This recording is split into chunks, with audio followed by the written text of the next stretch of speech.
As my wedding day approached, I felt a mixture of excitement and anxiety. It was the moment I had dreamed of for years. The day I would marry the man I thought I knew better than anyone. His name was Ryan, and we had been together for 3 years. We had a beautiful relationship built on shared experiences, mutual respect, and what I thought was unshakable trust. We had always been open with each other, or so I thought. But there was a part of me that was unsettled. For the past few weeks leading up to the wedding, I had noticed small things that didn't add up. Ryan had been distant, not in a cruel way, but in a way that made me question if I truly knew everything there was to know about him. Little lies seemed to slip out of his mouth. Nothing major, but enough to make me doubt the transparency of our relationship. One evening, after a long day of wedding preparations, I was sitting in our shared apartment, scrolling through my phone, when a message popped up that would forever change the way I saw him. The message was from a woman named Samantha, someone I hadn't heard of before. The tone was familiar, almost too friendly. The content of the text was even more shocking. It was a simple message saying, "Can't wait to see you later tonight. I miss you." My stomach dropped. I couldn't believe what I was reading. I stared at the message for what seemed like hours, heart racing. Who was this woman? And why was she sending Ryan such intimate messages just days before our wedding? I thought about confronting him immediately, but the truth was, I wasn't ready for the answers. So I did the only thing I could think of. I decided to investigate. I spent the next several days obsessively going through his phone, his social media accounts, looking for any clues that could explain this strange, unanticipated development. The more I searched, the more I uncovered. There were messages, old ones from months ago, filled with flirtation and emotional intimacy. The worst part was, Ryan had been so careful to cover his tracks that I never noticed the subtle signs until now. It felt like everything I knew about our relationship had been turned upside down. I found out that Ryan and Samantha had been seeing each other for months, since the early days of our engagement. I was devastated.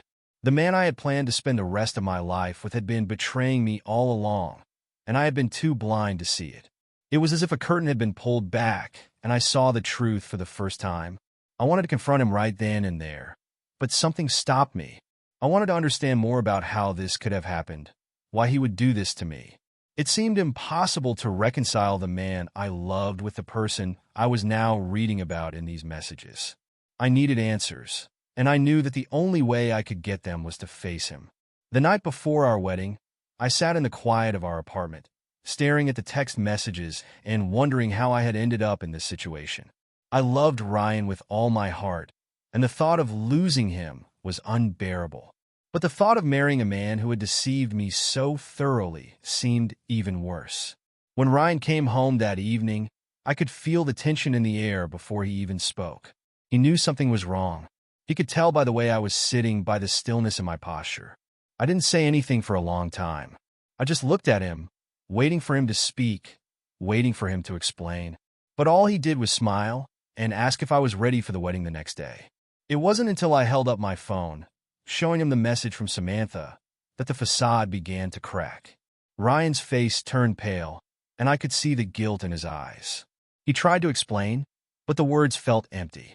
He admitted to the affair, but only after I had already pieced together the details myself. He told me it had been a mistake, that it meant nothing, but I couldn't bring myself to believe him. How could something that meant nothing be carried out in secret for months? How could I have been so blind? The confrontation was painful. I wanted to scream, to cry, to demand answers, but I couldn't find the words. Instead, I sat there in silence, watching the man I thought I knew shrink before me. In that moment, I realized that I didn't really know him at all. I had built a life, a future, around someone who wasn't the person I had imagined him to be. The hours stretched on as we talked, or rather, as I listened to him try to justify his actions. He spoke of his regret, his loneliness, his confusion, but none of it made sense to me. How could he have hidden this from me for so long? How could he have betrayed me so deeply, just days before our wedding? Eventually, I made the hardest decision of my life. I ended the engagement. I couldn't marry a man who had broken my trust in such an unforgivable way. The emotional weight of that decision was crushing. I had envisioned walking down the aisle with him, but now I couldn't imagine sharing my life with someone who had kept such a huge secret from me. The next few weeks were a blur.